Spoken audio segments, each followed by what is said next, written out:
मित्रों नमस्कार। सोहन इंस्टीट्यूट में आप सबका स्वागत है। चलिए सेशन की शुरुआत करेंगे और आज बात करेंगे जीएस और जीके के महत्वपूर्ण प्रश्नों पर। इससे पहले आप लोग क्लास को एक बार शेयर कर दें अपने मित्रों में।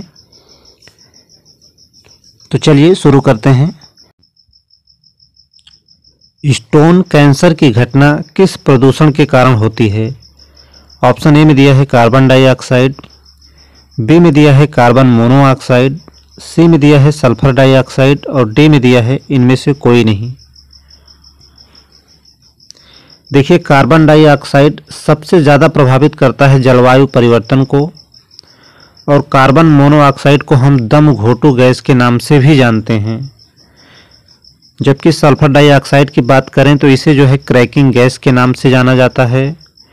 सल्फ्यूरिक अम्ल के निर्माण में भी सहायक है। एक प्रश्न यहाँ से और पूछता है कि लाइकेन जो है किसके प्रति संवेदनशील होता है, तो भी आपका उत्तर होगा सल्फर डाइऑक्साइड के प्रति। और जबकि स्टोन कैंसर की घटना का भी मुख्य कारण जो है सल्फर डाइऑक्साइड है, इसलिए आपका सही जवाब हो जाएगा ऑप्शन नंबर सी।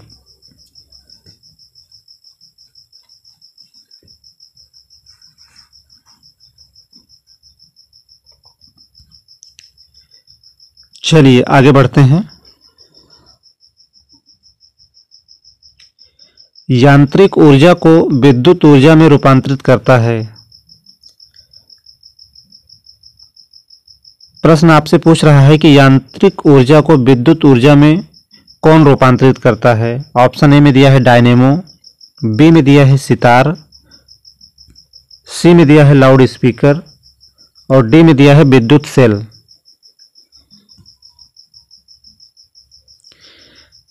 तो देखिए, विद्युत सेल जो है रासायनिक ऊर्जा को विद्युत ऊर्जा में परिवर्तित करता है। जबकि लाउड स्पीकर की बात करें तो यह जो है विद्युत ऊर्जा को ध्वनि ऊर्जा में परिवर्तित करता है। और अगर सितार की बात करें तो सितार जो है यांत्रिक ऊर्जा को ध्वनि ऊर्जा में परिवर्तित करता है, लेकिन यांत्रिक ऊर्जा को विद्युत ऊर्जा में रूपांतरित करता है आपका डायनेमो। सही उत्तर होगा ऑप्शन नंबर ए।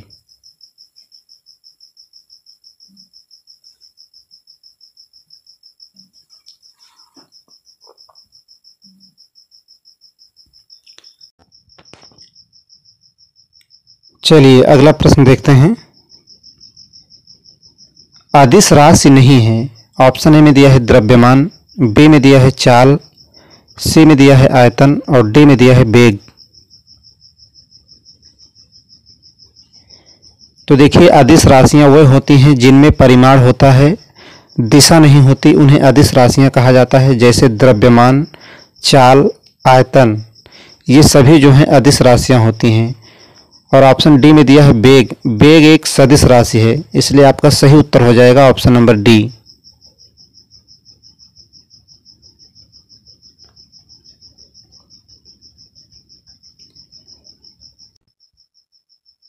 चलिए अगला प्रश्न देखते हैं। पार्थिव या आंतरिक ग्रह किसे कहा जाता है? ऑप्शन ए में दिया है बुध को, बी में दिया है शुक्र, सी में दिया है पृथ्वी और मंगल और डी में दिया है इनमें से सभी। देखिए, 4 आंतरिक ग्रह हैं और 4 बाह्य ग्रह हैं। आंतरिक ग्रह की बात करें तो बुध, शुक्र, पृथ्वी और मंगल, ये चारों जो है आंतरिक ग्रह के अंतर्गत आते हैं। इन्हें जो है पार्थिव ग्रह भी कहा जाता है। जबकि बाह्य ग्रह की बात करें तो बृहस्पति, शनि, अरुण और वरुण, ये सभी जो हैं बाह्य ग्रह के अंतर्गत आते हैं, या इन्हें बृहस्पति ग्रह भी कहते हैं। तो देखिए, यहाँ बुध, शुक्र, पृथ्वी और मंगल, ये सभी जो हैं आंतरिक ग्रह के अंतर्गत आते हैं, इसलिए आपका सही जवाब होगा ऑप्शन नंबर डी। इनमें से सभी जो है आंतरिक ग्रह हैं।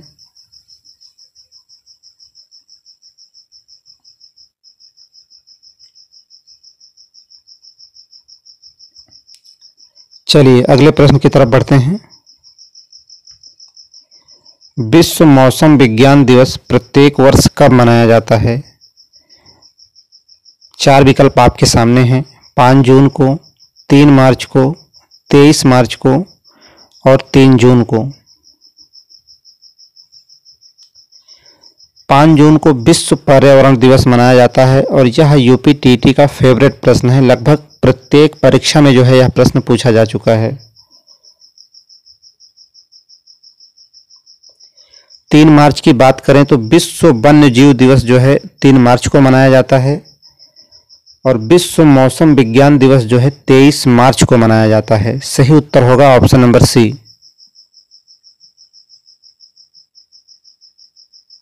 जबकि हम 3 जून की बात करें तो विश्व साइकिल दिवस जो है 3 जून को मनाया जाता है। ये सभी तिथियां परीक्षा की दृष्टि से महत्वपूर्ण हैं, इन्हें आप अपने नोट्स में ज़रूर नोट कर लें।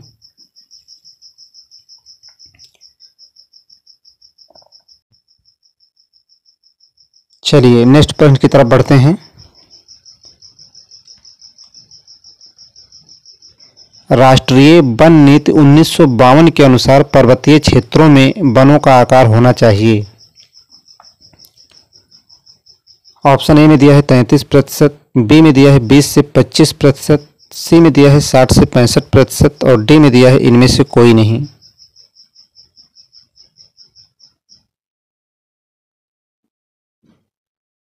देखिए, भारत की पहली वन नीति आई 1894 में।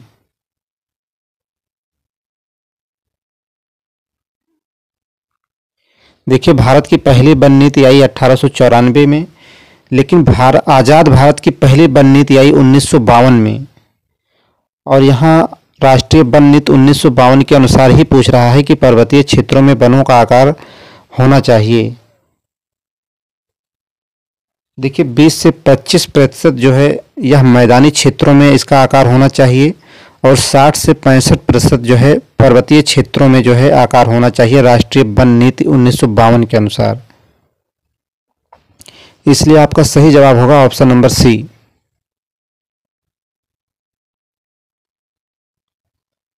तो देखिए, राष्ट्रीय वन नीति 1952 के अनुसार पर्वतीय क्षेत्रों में जो है वनों का आकार होना चाहिए 60 से 65%, जबकि मैदानी क्षेत्रों में जो है इसका आकार होना चाहिए 20 से 25%।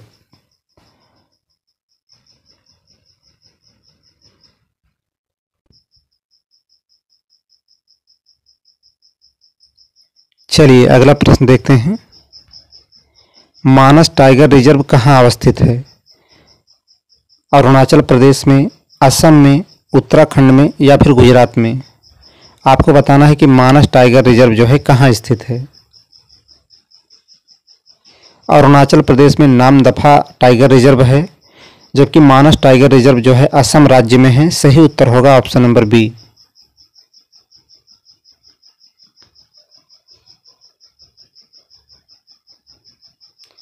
चलिए अगले प्रश्न की तरफ बढ़ते हैं। नवाबगंज पक्षी विहार कहाँ है? ऑप्शन ए में दिया है गोरखपुर, बी में दिया है वाराणसी में, सी में दिया है उन्नाव में और डी में दिया है लखीमपुर खीरी में। तो देखिए, कछुआ वन्यजीव विहार कहाँ है? तो वाराणसी में, और नवाबगंज पक्षी विहार जो है उन्नाव जिले में है। सही उत्तर होगा ऑप्शन नंबर सी।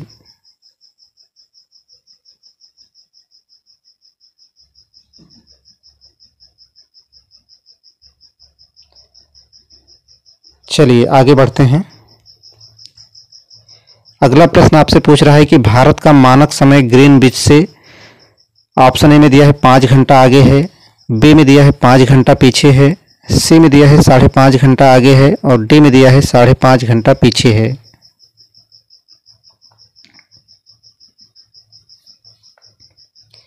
तो देखिए, भारत का मानक समय जो है ग्रीनविच से 5.5 घंटा आगे है। सही जवाब होगा ऑप्शन नंबर सी।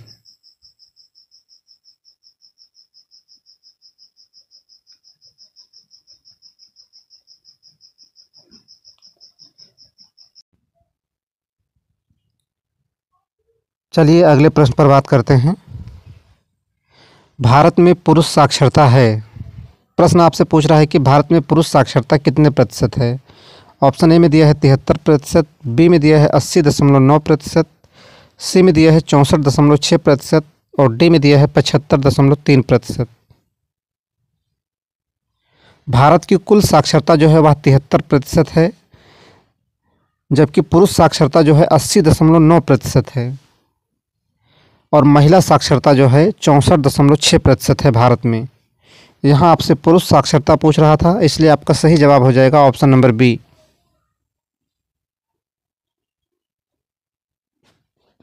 भारत में सर्वाधिक साक्षरता वाला राज्य जो है केरल है और सबसे कम साक्षरता वाला राज्य जो है बिहार है।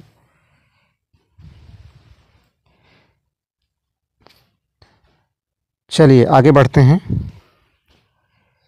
राष्ट्रीय पटसन एवं संबंधित रेशा अनुसंधान संस्थान कहाँ पर स्थित है? कोलकाता में, वाराणसी में, बरेली में या फिर कानपुर में?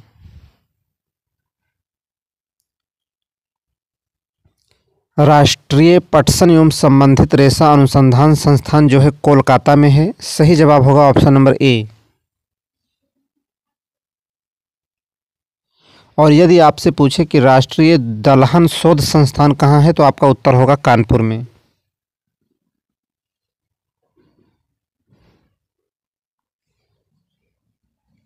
चलिए अगले प्रश्न की तरफ बढ़ते हैं। निम्न में से किस नदी को ऋग्वेद में माते तमा, देवी तमा एवं नदी तमा से संबोधित किया गया है? चार विकल्प आपके सामने हैं। सिंधु नदी को, सरस्वती नदी को, वितस्ता नदी को या फिर यमुना नदी को?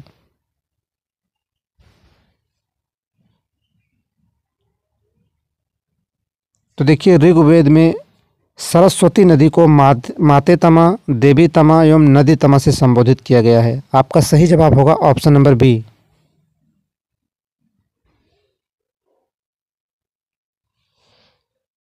देखिए यहाँ से एक प्रश्न और कोरिलेट करके पूछ सकता है कि सरस्वती नदी को माते तमा, देवी तमा एवं नदी तमा किस वेद में कहा गया है?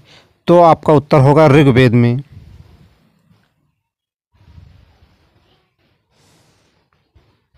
चलिए नेक्स्ट प्रश्न की तरफ बढ़ते हैं। एसोसिएट प्रेस किस देश की समाचार एजेंसी है? ऑप्शन ए में दिया है यूएसए, बी में दिया है ब्रिटेन, सी में दिया है फ्रांस और डी में दिया है इनमें से कोई नहीं। तो देखिए एसोसिएट प्रेस जो है यह यूएसए की समाचार एजेंसी है। सही उत्तर होगा ऑप्शन नंबर ए।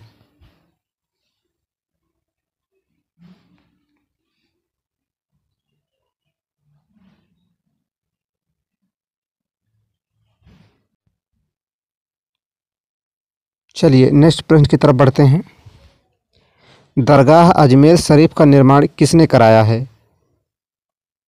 आपके विकल्प में दिया है सुल्तान गयासुद्दीन ने, कुतुबुद्दीन ऐबक ने, रानी नाथवती ने और डी में दिया है अकबर ने। अकबर का किला पूछता है तो अकबर का किला जो है प्रयाग में है। रानी नाथवती ने रानी की बाड़ी का निर्माण कराया जो कि बूंदी राजस्थान में है। कुतुबुद्दीन ऐबक की बात करें तो इन्होंने कुतुब मीनार का निर्माण एवं 2.5 दिन का झोपड़ा का निर्माण जो है कुतुबुद्दीन ऐबक ने कराया। और सुल्तान गयासुद्दीन ने जो है दरगाह अजमेर शरीफ का निर्माण कराया जो कि राजस्थान में है। सही उत्तर होगा ऑप्शन नंबर ए।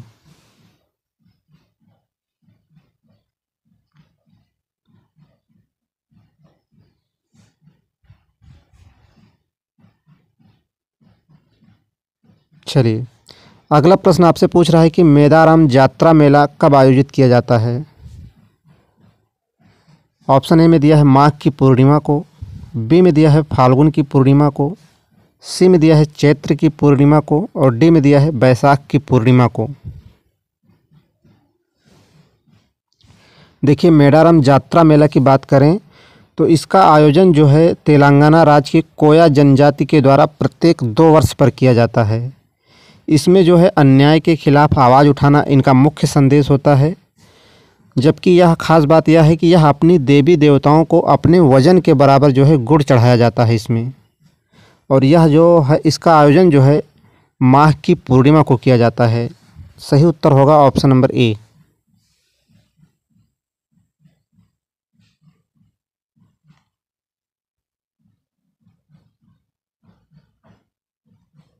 चलिए अगले प्रश्न की तरफ बढ़ते हैं।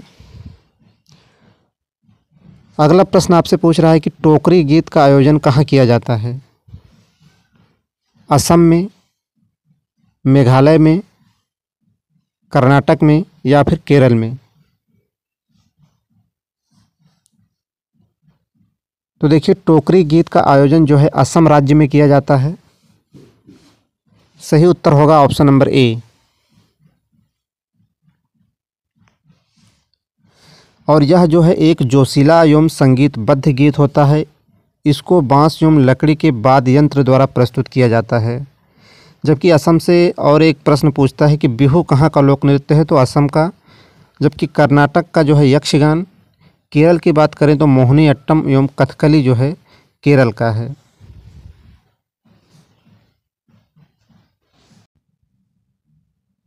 चलिए नेक्स्ट प्रश्न की तरफ बढ़ते हैं। महात्मा गांधी दक्षिण अफ्रीका से स्वदेश कब लौटे? ऑप्शन ए में दिया है 1910 में, बी में दिया है 1915 में, सी में दिया है 1925 में और डी में दिया है 1920 में। तो देखिए महात्मा गांधी दक्षिण अफ्रीका गए थे 1893 में। इसी वर्ष जो है एनी बेसेंट भारत आई थी। जबकि गांधी जी दक्षिण अफ्रीका से भारत लौटे थे 9 जनवरी 1915 को। सही उत्तर होगा ऑप्शन नंबर बी।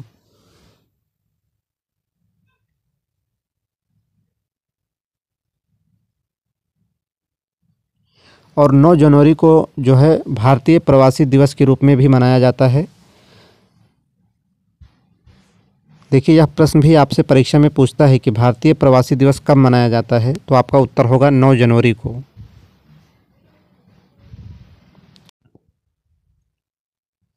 चलिए अगला प्रश्न देखते हैं।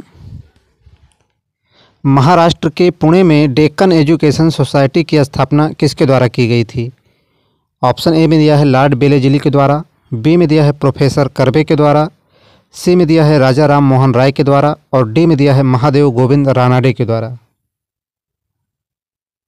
देखिए लॉर्ड बेलेजिली के द्वारा कलकत्ता में फोर्ट विलियम कॉलेज की स्थापना की गई। जबकि प्रोफेसर कर्बे के द्वारा महिला विश्वविद्यालय की स्थापना की गई। राजा राम मोहन राय ने 1825 में वेदांत कॉलेज की स्थापना की और महाराष्ट्र के पुणे में डेक्कन एजुकेशन सोसाइटी की स्थापना जो है की गई महादेव गोविंद रानाडे के द्वारा। सही जवाब होगा ऑप्शन नंबर डी।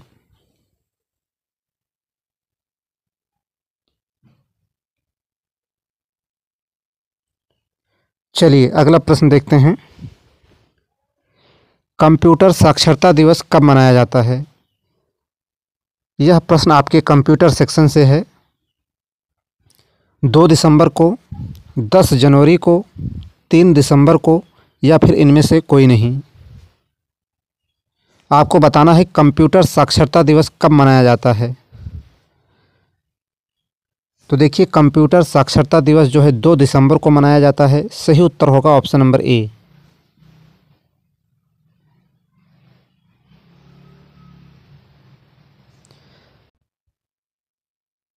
चलिए अगला प्रश्न देखते हैं। कंप्यूटर का पिता किसे कहा जाता है? ऑप्शन ए में दिया है चार्ल्स बेबेज को, बी में दिया है किल्बी को, सी में दिया है टिम बर्नर्स ली को और डी में दिया है इनमें से कोई नहीं। तो देखिए कंप्यूटर का पितामह किसे कहा जाता है, तो उत्तर होगा चार्ल्स बेबेज को। सही जवाब होगा ऑप्शन नंबर ए। देखिए किल्बी को जो है इंटीग्रेटेड चिप का विकास जो है किल्बी ने किया और जबकि टिम बर्नर्स ली ने जो है वर्ल्ड वाइड वेब के प्रवर्तक और आविष्कारक जो हैं टिम बर्नर्स ली हैं। यहाँ आपसे कंप्यूटर का पितामह पूछ रहा था, तो उत्तर होगा चार्ल्स बेबेज।